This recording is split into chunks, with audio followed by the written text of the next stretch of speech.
There might have been the odd jitter here and there, but India eventually won quite easily and just justified why their record against Sri Lanka over the years has been so stunningly one-sided. Now 10 series win, just one draw out of 11, and Sri Lanka must be thinking, even as their resources deplete, how on earth are we ever going to beat India in India? Today's game was a very good illustration actually. Sri Lanka at 100 for 1, another very pretty debutant in no one either Fernando. 50 of 63, he looked wonderful. You look at Fernando and you say, wow, this kid can play, he's got a great future. But look what happened thereafter. Once Kushal Mendes is out, Kuldeep Yadav runs through the side and they only get 215, even that with the tail wagged a little bit. I like Fernando. He's tall, he's upright, he's erect, he plays good shots. But I've seen so many Sri Lankan batters over the years that look good. Asalanka looks good, Kusal Mendes looks good, and they've not gone on and fulfilled their potential. So from their point of view, I hope no one either is able to do that. 215? Nah, it was never going to be enough on this track. They probably needed 270, 280 at least. And yet, they shouldn't actually have got there. Because at 170 for 8, India needed them to be knocked over. Look at that, 177 for 8. The Kuldeep effect was 102 for 2 to 126 for 6. Then the little assault by Hasaranga. But when Karunaratne was out, really there should have been 190 all out. That a youngster like Valalage, like Kasun Rajita, that they allowed them to get to 215 is a little matter of concern for India. We saw that in Guwahati as well, that the tail wagged a little bit more. And I think that role has to be assigned to Umran Malik. Umran Malik is the fast bowler. His job is to scare the tail and get them out. But today was really about Kuldeep Yadav. I mean, on my social media timeline, I've read so much about Kuldeep Yadav. And the moment he gets a chance, he gets a wicket right away. Those figures of 3 for 51, you might look and say, what on earth is he about? At one point, to be honest, he looked like he was going to take a wicket with every ball that he bowled because he could not read him. I think he'll be happiest with the wicket of Kusal Mendes because he did him in with the turn against a batsman who was well set. Then the Shanaka wicket, and really that was where the game was over. It's interesting what he said to me in the post-game presentation, that his speed has gone up from about 80, 81 to a stock ball that's 85, 86. He actually took the time out to thank the trainers and the physios.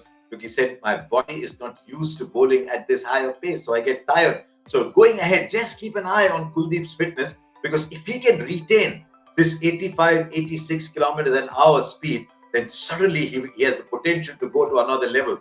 I dare say, much like Murali went to another level when he got the Dusra, if Kuldeep can keep bowling 85, 86, 87, he'll go to another level. So delighted for Kuldeep. The moment Sri Lanka only made 215, it was going to be easy.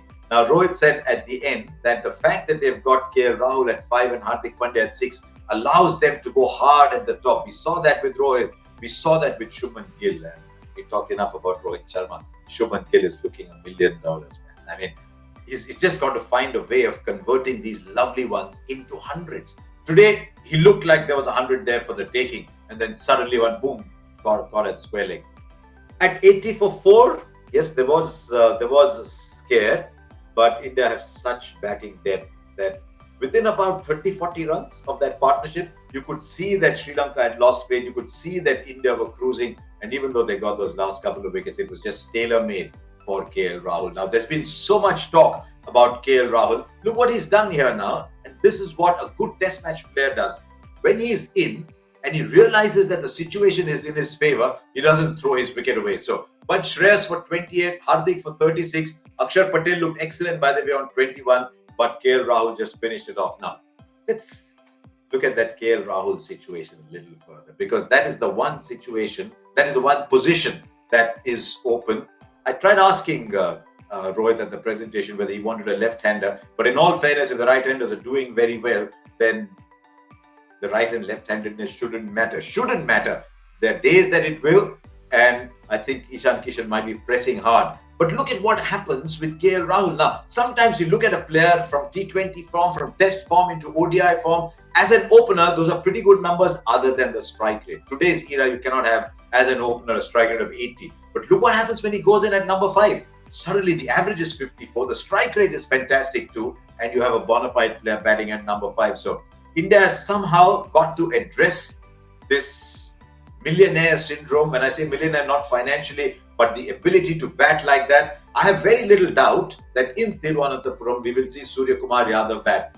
Now, it might create a problem of plenty, but as PP said so often on Cricbuzz, Parthiv Patel did, a problem of plenty is a problem too. But I'll be very surprised if Surya Kumar Yadav is not playing and if Ishan Kishan is not playing at Thiruvananthapuram. I think Washington Sundar deserves a go. He did very well in New Zealand, and I'd like to see Arshdeep come along. So I foresee that happening because India have wrapped up the series. India now need to give themselves as many options, maybe rest a couple of players because almost immediately there's 3 games against New Zealand coming up. So I see Chahal coming back. Chahal would have played today actually had it not been for the fact that his shoulder was sore and there was very little turnaround time. So I don't know if Chahal will come back or whether they'll continue with Kuldeep. They should, I think.